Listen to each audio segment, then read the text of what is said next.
It's actually one of the things that we've taken head on. That we as IX are providing funding solutions for infrastructure. We're doing large renewable energy projects. You know, when you hear about the solar PV projects, the wind turbines you see on TV, unless you go to Eastern Cape, you will see them. It's the work, it's some of the work that we have done. Some of our projects are contributing to energy in the grid right now. So we structure our projects to attract funding, to a point where we also develop financial models and also speak to DFIs, which are development finance institutions to fund the infrastructure projects. There's a lot of money out there for infrastructure finance. That's true. It's about how you package your project, and that's what we do. We package the projects to be able to be funded. Okay. Yeah. So how many...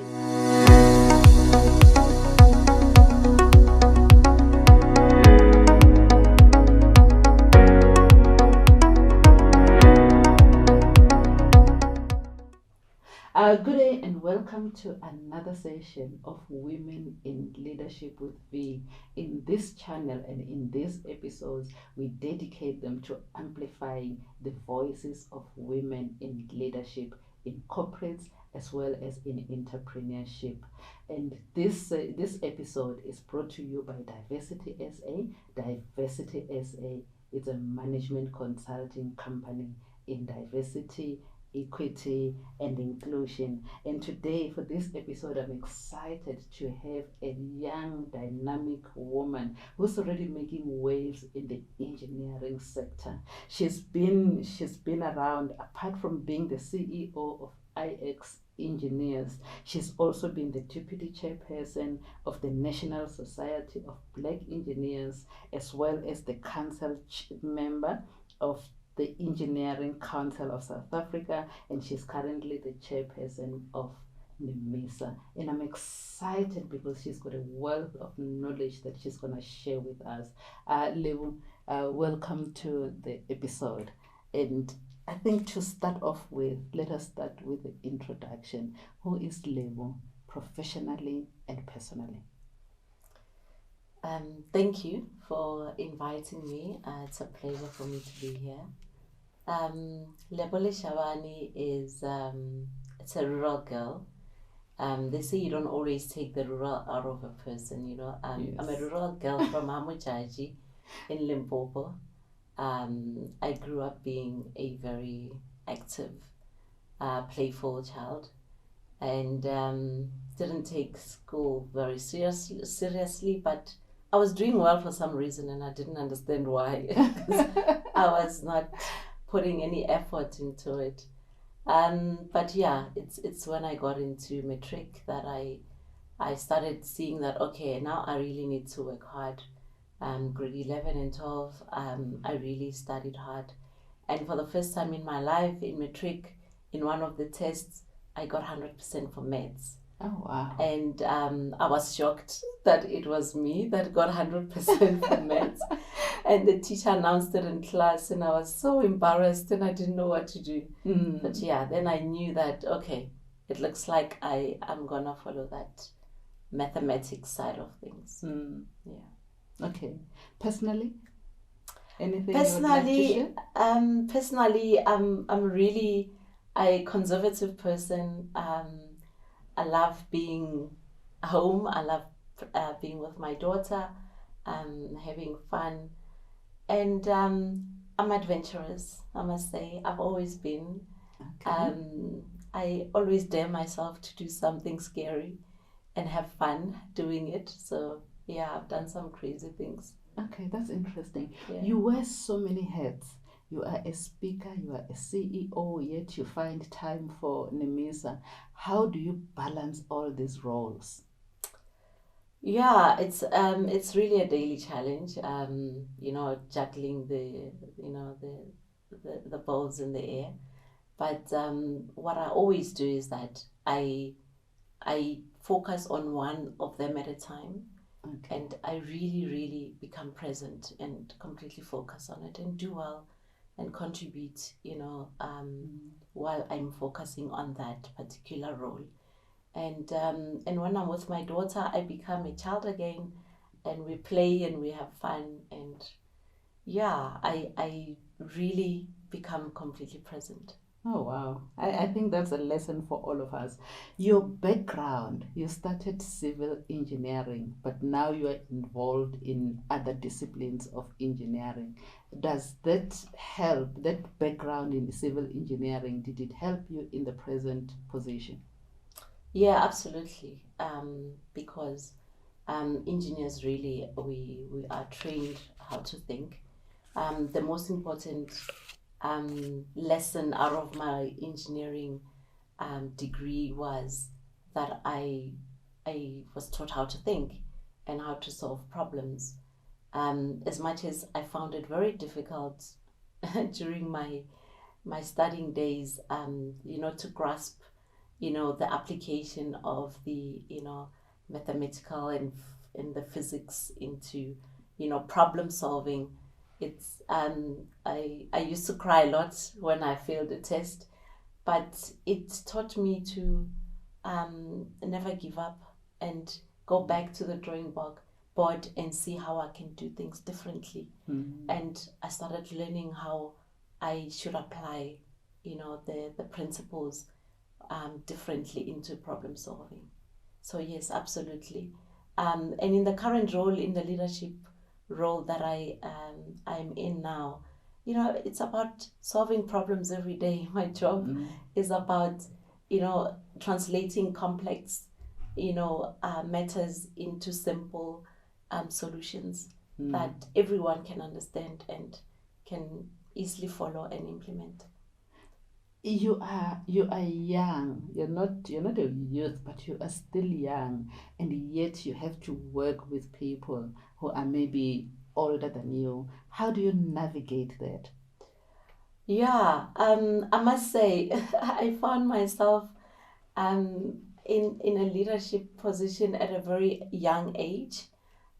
So when I joined SAA in 2005, I was only 25 years old, and I was appointed as an executive manager.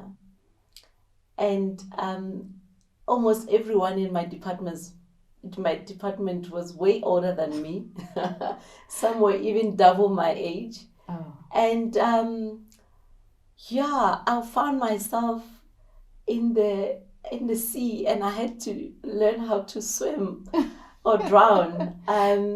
So yeah, it's something that I've learned from an early age. So I had to really sit down, and my engineering kicked in. Not, it's subconsciously so. You just say, okay, here I am. Do I quit day one, or do I take on this challenge and make it work?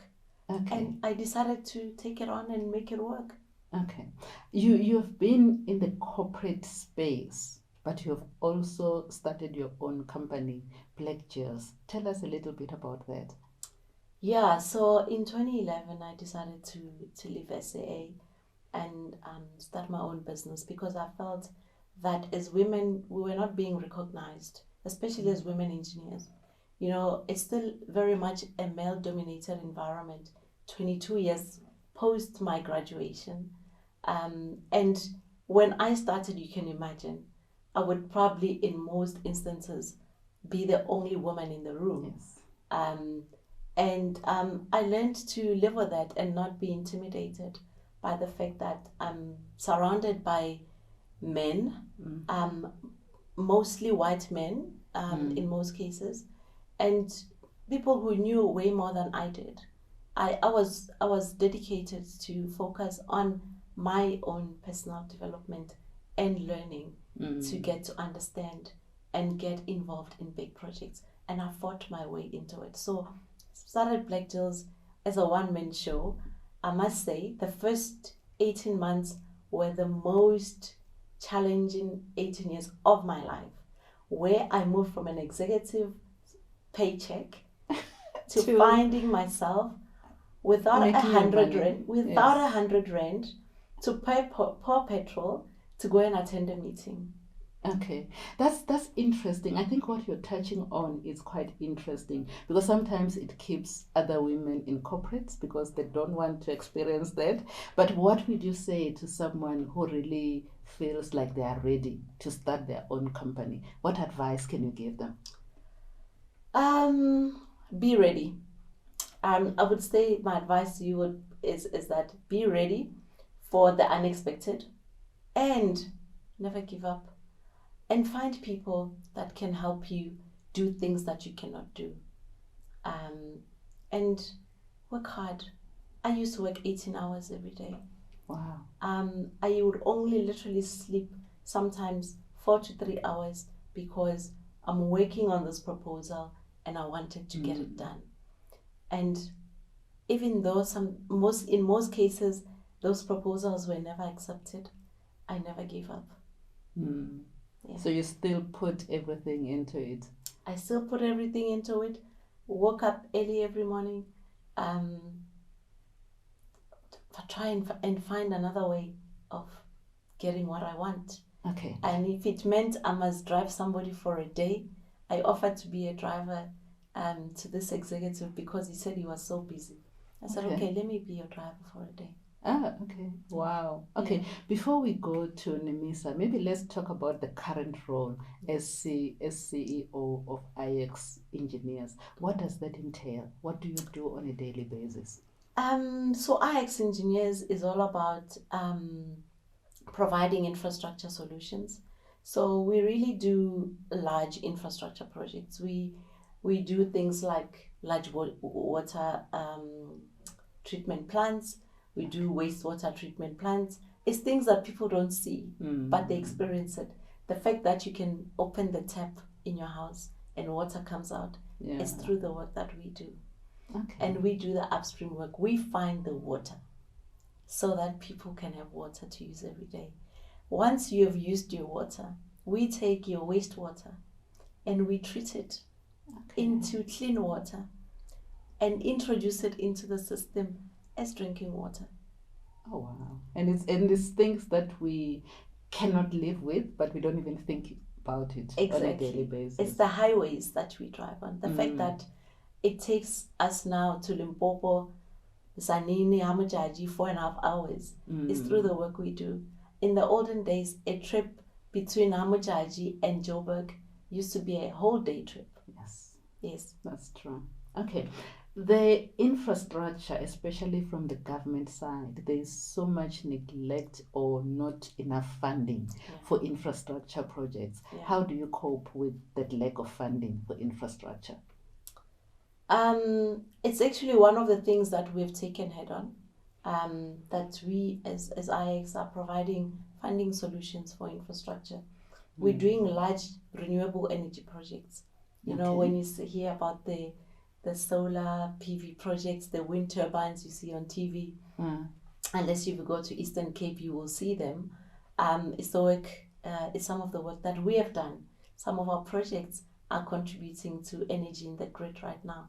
So we structure our projects to attract funding to a point where we also develop financial models and also speak to DFIs, which are development finance institutions to fund the infrastructure projects. There's a lot of money out there for infrastructure finance. That's true. It's about how you package your project, and that's what we do.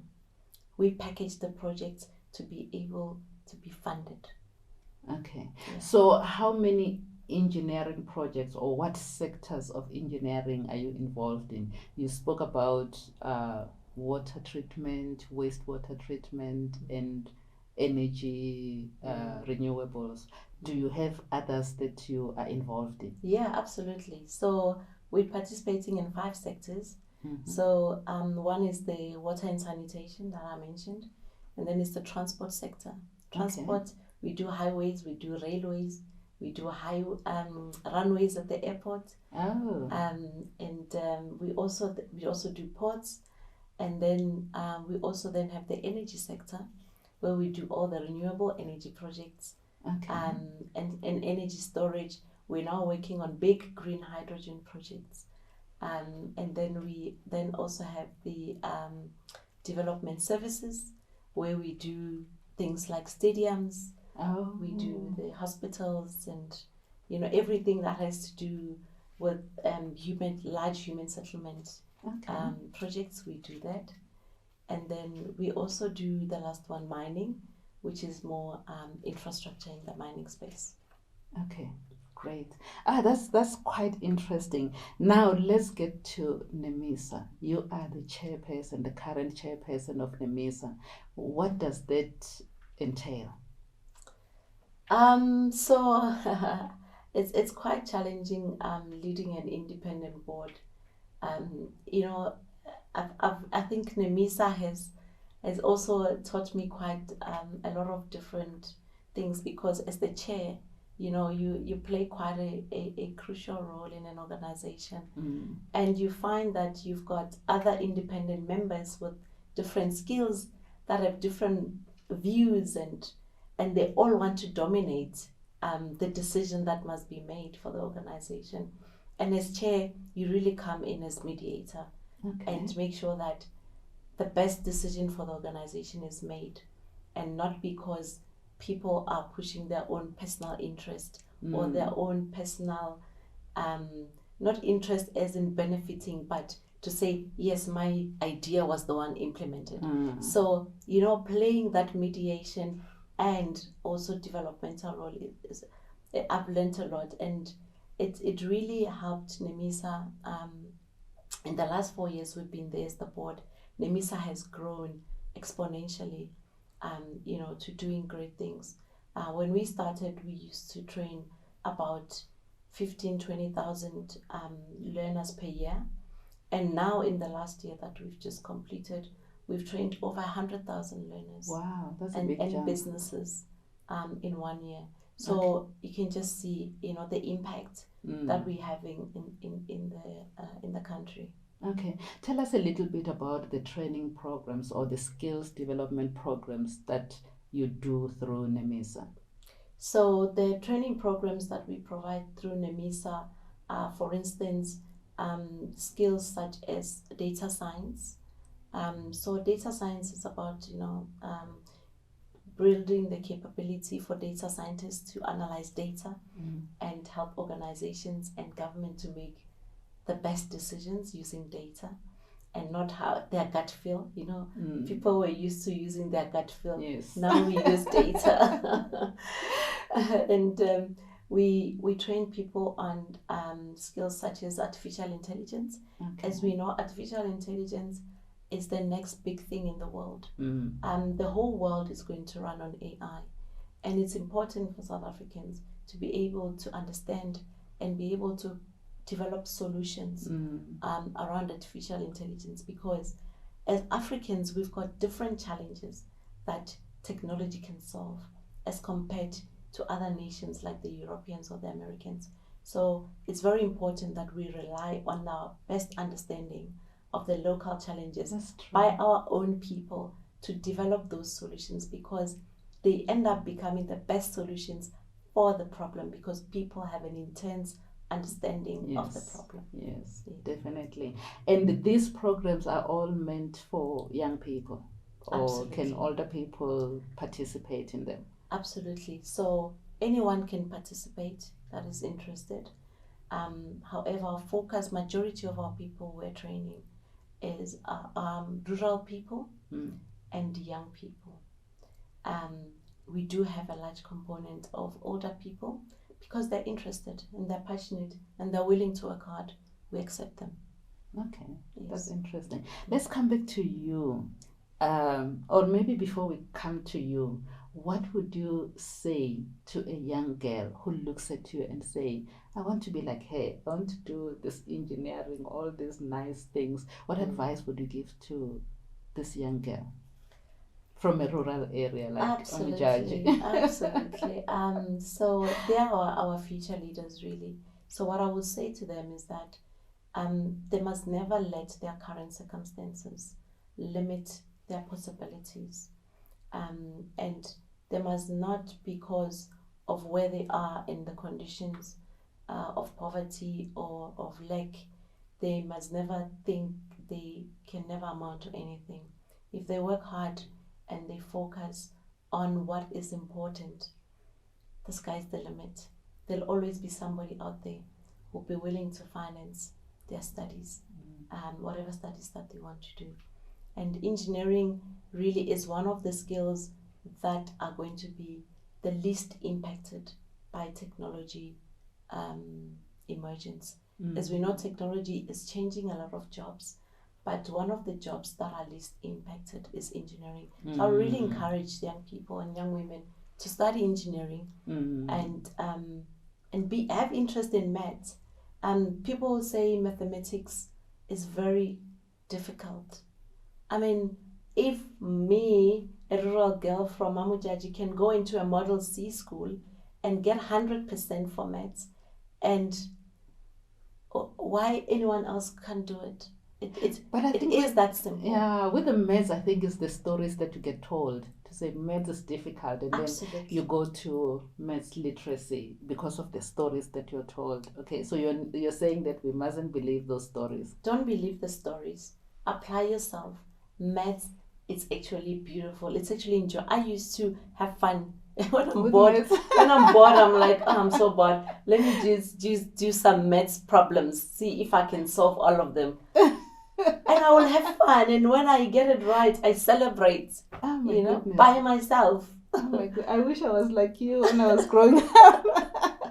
Okay, let's come to you and your future aspiration. What is in your bucket list? Are there anything interesting that we need to know about?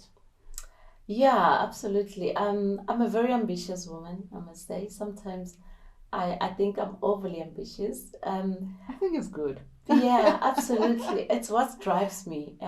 It's the ambition to do better, to do great things. So my future aspirations really is to take IX to go global.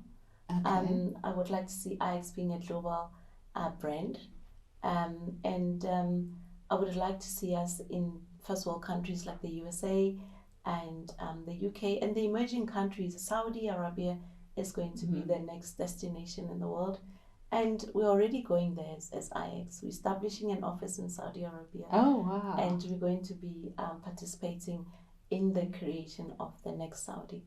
So that's, and also, translating infrastructure problems, embedding technology in them, so that as human beings we can start interacting with infrastructure and not just see, okay, it's a road, but it must add value to you. It must give you information. It must tell you about what to do, what not to do, and things like that. Oh, that's Yes. exciting. Yeah. That's exciting. Yeah. Oh, wow. So with all these things that you're doing, what is your legacy? How do you want to be remembered? As an engineer, or are you thinking of something else? How do you want to be remembered or celebrated? I wish to be remembered as that rural girl who broke boundaries and was fearless enough to do what they believed in and never let circumstances get in the way of their dream. And I want to be remembered as that if you believe in something, go out and do it. And I want to be remembered as that rural girl that transformed the face of infrastructure. Yes. In the world, not In just the world. South Africa. No, absolutely. Thank you. In the world, not just in South Africa. Okay, no, that's good. You've won awards in your work that you do.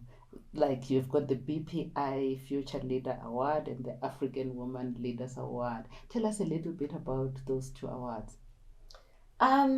They came as a great surprise to me, I must say. Because I'm very, like I said, I'm a reserved person. I'm never out there making a lot of noise. I believe your work must speak for you. So I was quite surprised that the BPI looked at all the young people within the group and they looked at the work that I have done, the journey I've traveled, and they saw it befitting that I get the award of the future leader, because they say I'm really, breaking boundaries that so many black women in the engineering space are not brave enough to break. And I'm there, I'm leading, and I'm being fearless. And that's And true. they believe that, this is really our future, one of our future leaders. Okay. So yeah, I was quite honored by that, and yeah, it motivated me, and it's these things that inspires one to keep on going and not give up. Okay. And the other one was also equally a surprise, and yeah, it was the same thing. They looked at the industry and some of the leading women in South Africa, and yeah, I didn't have to do anything. Yes, I was just nominated, and I won. Ah, that's interesting. Yeah. And also exciting. So we'll be watching the space for future awards. You are also a speaker, and you speak in a variety of topics. Tell us a little bit of what you speak on, so that if people want to book you, they can book you. Yeah, so I speak really on topics that I find exciting. So I've spoken about integrated African smart cities, because as Africa, we've got the opportunity to build really amazing smart cities that the world can come and marvel at, because we've got the abundance of land, we've got abundance of resources. The sky is the limit for us. And I've spoken about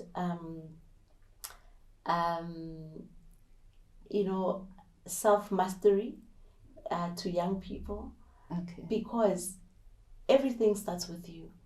It's all about what's in your head, what's in your mind, what's in your heart, and that determines where you go in life. So you need to master yourself. I used to be a very impatient and easily irritated person, but I worked on myself, and now I don't get irritated.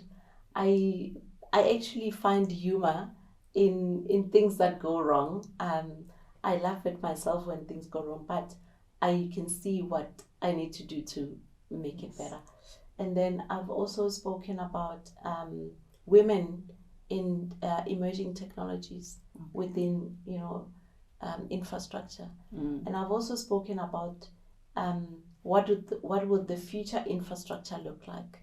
Okay. Looking at AI, looking at IoT and everything else happening around us. I've spoken about the integration of technology in infrastructure. I've spoken to women about how to break boundaries within the male-dominated environment. It's all those topics are so exciting. Yes. I'm gonna be part of your sessions when you do them next time. Thank It's you. exciting. Thank you. Maybe let's I know you are still young, but I'm quite sure through your journey in your career you've learned a few things. What are the 2 things that you would like to share with people out there that you have learned from life, from work? Yeah. The one most important thing I've learned is that you must never stop learning. Okay. Never stop reading. I'm impressed to see your book collection. I'm also a book Thank you. collector. And please don't read moons and boons and about romance and stuff. Yes, once in a while, but read books about people that have done well. I've read Elon Musk's book. I've read Steve Jobs' book. I've read, read biographies about, people that have done something incredible, because through that you learn that it's not easy. You need to work hard, and you need to learn how to do things differently.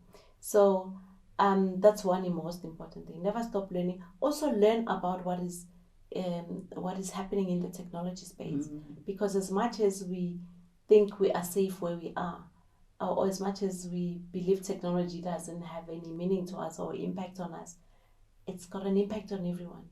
So learn about the technology, understand how you can use technology to enhance your skills, to enhance your business, whatever you're doing. And then secondly is dedication and commitment. Be dedicated and be committed, and don't try and do too many things at the same time and be a master of none. Focus on what aligns with your passion. If it aligns with your passion, it becomes easy, because even if you work so hard, you don't have sleepless nights, at least you're having fun doing it. Yeah, that's true. Yes, that's true. Yeah. Wow. Okay. Those are the two key lessons. Wow. Yes. Okay. Wonderful. Is there anything else that maybe you would like to share with us, young people out there, that maybe we haven't touched on today? Yeah, look, I would like to say to young people out there, never stop dreaming. It's through dreaming and through believing in yourself that you get somewhere. You don't have to have all the answers. The answers will come to you. As long as you continue soldiering on, everything will start falling into place. And dream big. Just don't dream. That's important. Yes. That's important. Dream big. Yeah. And it must be so big that it excites you. Yes. Yeah, that's true. Because most people don't succeed because they're not dreaming big enough. They're just dreaming small. I need the meal for today or for tomorrow, and that's it. Okay, Absolutely. That's wonderful. I think that's all we have today. So if people want to contact you, maybe as a speaker, or they want you to do some work in terms of these engineering fields that you spoke about, where can they find you? They can find me on LinkedIn. My LinkedIn page, Lebo Leshabane. Yeah, that's the best way of finding me. It's on LinkedIn. Ah, that's great. Yes. There you have it. It's Lebo Leshabane. She has got many layers. I'm sure we're going to come back and unpack some of these layers, because I don't think she's done yet. She's still young, she's dynamic, yet she's making waves. That was our episode of Women in Leadership with Vee. Thank you. Please share, subscribe, like, and yeah. That's it for today. Thank you. Bye.